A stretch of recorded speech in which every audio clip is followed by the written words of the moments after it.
and what IEBC said yesterday. Let me introduce my panel of guests. I'll start from my extreme right, Duncan Okach. He's a lawyer and a political analyst.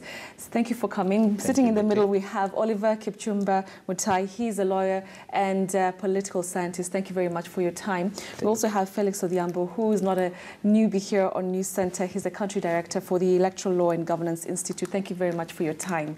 So I'll start with you, Felix, and I want us to discuss this latest announcement by IEBC that they will not have periodic announcements of the results that are coming in from the tallying centers. First of all, why would IEBC do this just 12 days to the elections? It's such a big deal, but now it's coming in a bit maybe too late. Thank you very much. Let me say this. I've worked with IEBC in the past. And Ezra Chiloba is my friend, and I have very honest and candid discussion with him as far as election process is concerned. And let me tell you without any fear of contradiction that the position taken by the CEO, if at all it's true, of abolishing periodic transmission of results and to have one final results for the presidential ballot is a misapplication and a misinterpretation of both the High Court decision and the Court of Appeal decision on the finality of the ballot. And I normally say that I'm one person who actually did a master's in law on electoral management and electoral reforms. And one of the problems that we've had in the past with regard to election transmission is the manner in which we transmit the results. And the fundamental question here is what happens when a voter casts his ballot and the results are finally declared. And if you look at 2007 and 2008, 2013 elections, we had serious problems in the manner that the results were handled in the polling station. One thing that I've observed with IEBC is the penchant for curtailing the interpretation with regard to the law. And this is evident from the decisions that they took or they appealed in and the position they've taken, more so in the High Court and in the various courts, whereby their ability or their overriding interest is actually to give the minimal or the narrowest of interpretation to anything else. And the example is with regard to the Court of Appeal decision that the CEO is trying to say. Now, if I walk you down the memory lane, Kivitu attempted to take the same position in 2002, whereby, despite the results streaming in from different quarters, and when it became clear that President Mwai Kibaki had won, on the basis of the result, the provisional results as transmitted then, Kivitu said, no, I will wait for my returning officers to give me one final result so that I can announce. He was overruled. And it should be recalled that the President Uhuru Kenyatta was the presidential candidate then, made his concession speech on the basis of the results as they streamed and as they were announced periodically. There were a few polling stations to go, but it was apparent that even with those polling stations, assuming he won all of them, he would not still have reached Kibaki. We've done it in the past, and IEBC is very wrong on this one. All right.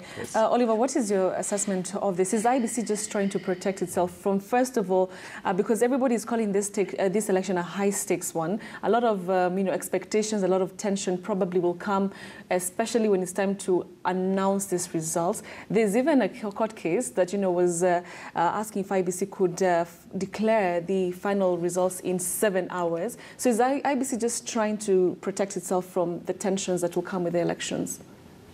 Betty, I think, to be honest, to the IEBC, it is an independent commission. We know what the law tells us about its independency, but at times we must call them out when they seem to be leaving or diverting from the way. One of the issues IEBC should believe it to is the issue that this country, we ought to learn from history. What have we learned from the 2002 elections and the 2007 elections? By piling results, we are stoking emotion and tensions. What are we hiding? If these results have been announced at the polling station and they are final, if we even announce them 3 days later or a day, all we are doing is playing with people's emotions, which will not be the case. IEBC now should be telling us about its preparedness to handle one of the biggest elections in this country, not the side issues of when will we announce what. We should now look at the main things. Have we trained agents? Have we made sure that we have sensitized voters? Those are the serious issues. IEBC should be addressing itself. Right. And I will also advise Chiloba that let us look at the serious issues for this moment. And one of it is not to start diverting us. We have been diverted enough by the many litigations. We should not go that direction again. All right. And the point we should make here is that what are we doing? Are we by stoking the results to a certain level and announcing them as final, are we protecting the sovereignty of the people? What the people need is the earliest as possible results should be announced. We should not stock results. All right. Duncan, I'd like to hear your thoughts from, let's think about the IEBC right now and not to criticize them because they've been getting a lot of that since that announcement. What would have been the reason, what is the reason probably that, they're taking, this angle of, election results announcement? What is it that, could have inspired or influenced this decision by IEBC? Betty, as much as you'd want to avoid criticizing IBC, the buck stops with them. Not criticizing, but what is it from their thinking? What is that thing maybe that they're... I may not be the best person. Maybe Felix has worked with him and spoken to... But on my end, I don't see the reason, because the only reason that someone would assume is that they want to avoid tension, such that they want to avoid people criticizing results left, right, center before the final results. And I think that they are trying to take it from the Supreme Court ruling, which actually gave us a one-liner in terms of who won and who didn't, and that ended there. But that is a very wrong position taken by the IEBC. Basically, what will happen is that as they hoard this particular information, then Kenyans in their desire and anxiety at that particular point will grasp for any piece of information, whether it is a rumor, whether it is true, whether it is a fictional creation, and Kenyans are so good in that, so that by the time they'll be announcing theirs, someone else will have put out their own results, which they have not been declared as constitutionally required, but that particular result will conflict with what IBC will give. Therefore, what will happen? Everyone will discount and dispute these particular results. It will lead to chaos. It will lead to animosity. And that is why I agree with my fellow panelists that the sooner we deal with this issue, the better. And more likely than not, it will go to court. And that is why I say IBC is not doing itself, it's doing itself a disservice. All it should have done is call these political players, call experts in electoral law like Felix, let them discuss and let them get away forward. But when you just push out such a decision, at the end of the day, you're also telling these other political parties you cannot actually tally. You're telling the media you cannot actually release these particular results, even though they are provisional. It actually means that that aspect of transparency, which is key in any electoral system, will actually be missing. And failure to have transparency, you cannot have credibility. Failure to have credibility, you'll have results which will be questioned. Therefore, it will actually set the pace for animosity in the country. And even talking about the repercussions, Felix, are we likely to see, maybe the parties going to court for this? Because we've been seeing all these reactions in the previous, weeks and everything, something that IEBC does, and then we see litigations coming, and we just have 12 days to the elections. Are we likely to see this being challenged? Well, yes, potentially. Okay. And the truth of the matter is, like I said, IEBC is misinterpreting the Court of Appeal decision. Let us not forget that IEBC actually contested and appealed that decision that sought to have clarification on the finality of the vote at the polling station as provided for in Article 86. And the decision of the courts were unanimous, clear and unambiguous, that the role of the IEBC chairman in Boma, so at the National Tallying Center, is substantially diminished. And it's merely restricted to, after receiving all the votes, do the arithmetic with a view to ascertaining which presidential candidate has won. Has that presidential candidate met the 50% plus one threshold? and at least 25% in half the counties. That is it. And two, then purport to insist that they will wait for all the results and make a declaration. That is to circumvent the very Court of Appeal decision that they are trying to interpret. This is how results transmission is supposed to work. And let me be as simple and plain as possible. Once the results are counted, the results will be recorded in the statutory forms. Forms 34 with respect to the presidential, etc. And it is then supposed to be fed in the results transmission system, RTS, that technology. And that result is supposed to be transmitted concurrently to the constituency tallying center, the county tallying center with respect to gubernatorial and senatorial elections, and to the national tallying center. It's supposed to be received at the same time. And so there is really nothing that stops, and party agents will be expected to append their signatures on the declaration forms in the polling stations. Now, there's nothing that then stops the media, KTN, for example, and party agents to then transmit to their own tallying center that result as communicated. Now, there's a cardinal principle in results transmission all over the world, and it's called randomization. This is the mischief that the Court of Appeal and the High Court sought to deal with. Randomization works like this, that the best practice of transmitting results is to have them come random, like rain. Yes. Such that Kisumu declares, Mandera declares, Turkana declares, Tharaka Nithi declares. In 2007 and 2013, the purpose of the National Tallying Center was actually to curtail randomization. To an extent that then Tharaka Nithi waits until the last minute, then transmits its result. That is what the Court of Appeal decision sought to deal with, the mischief. So that then results, the returning officer results as the presiding returning officers as tallying officials at the county level or the constituency level should hit their results like rain. In South Africa, this is how it works. With exactly the same law and the same decision as the Court of Appeal, the tallying center that is based in Pretoria South Africa has 9 provinces, has all the columns for the 9 provinces. Yes. Western Cape, KwaZulu-Natal, Eastern Cape, etc. Right in the middle, there is the National Tallying Center. And when a polling station posts in Western Cape, in Cape Town, it updates the Cape Town result and simultaneously updates the national result.